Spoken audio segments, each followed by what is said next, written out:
Que la paix et l'amour soient avec chacun d'entre vous. C'est le vœu de famille avec Jésus. Aujourd'hui, nous parlerons de comment enseigner à nos enfants à économiser. Êtes-vous indifférent à ces aspects?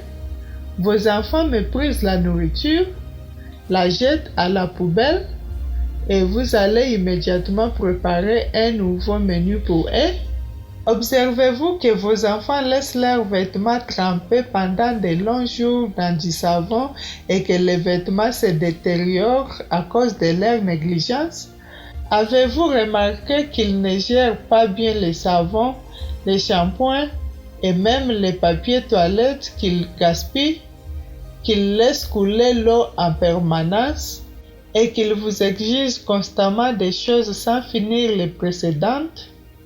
Eh bien, préoccupez-vous de ces choses.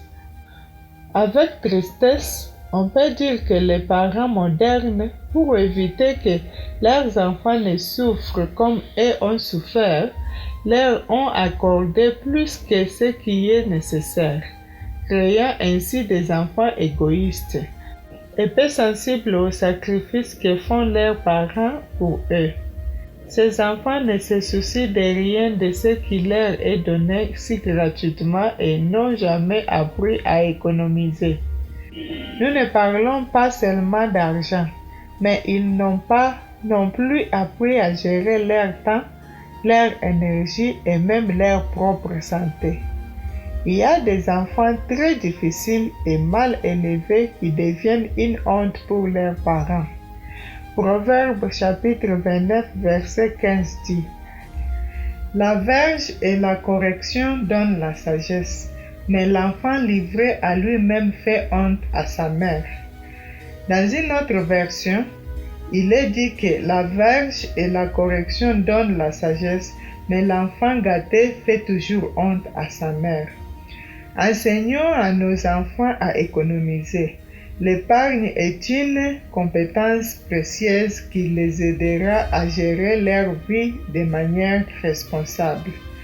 Les enfants apprennent beaucoup en observant leurs parents.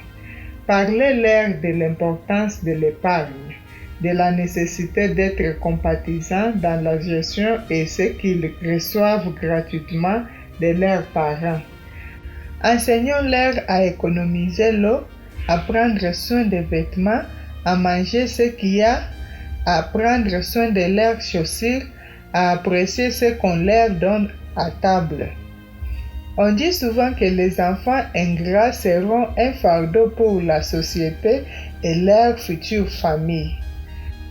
Nous pouvons leur enseigner les priorités financières en les motivant avec une tirelire ou d'autres moyens à notre disposition.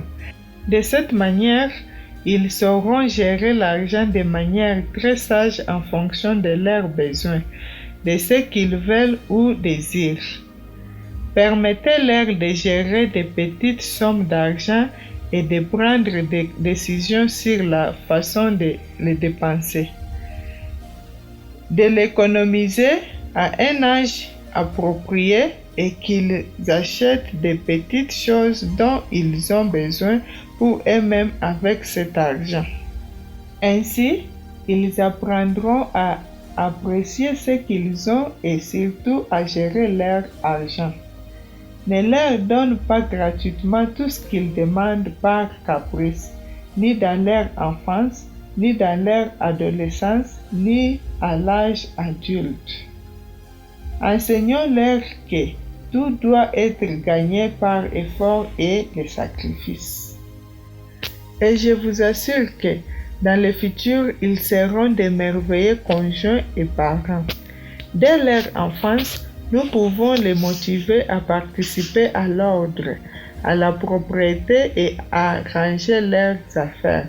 C'est ainsi qu'on enseigne à être des enfants sages. Proverbe 15, verset 20 dit: Un fils sage fait la joie de son père, et un homme insensé méprise sa mère. L'insensé se réjouit dans son manque de jugement. Enseignez à nos enfants à avoir du discernement, du raisonnement, à être compatissants et à participer aux devoirs de la maison. Ainsi, ils deviendront plus miséricordieux. Prions ensemble. Père, nous savons que nous nous sommes trompés, peut-être par peur que nos enfants souffrent comme nous avons souffert. Nous avons permis un déséquilibre dans leur éducation. Nous avons perdu de vue les chemins que nous devons leur montrer vers l'éternité. Apprends-nous à ne pas élever des enfants égoïstes, mais à faire d'eux une grande bénédiction pour la famille, pour la société et l'Église. Au nom de Jésus-Christ, Amen. N'oubliez pas de partager cette méditation de famille avec Jésus.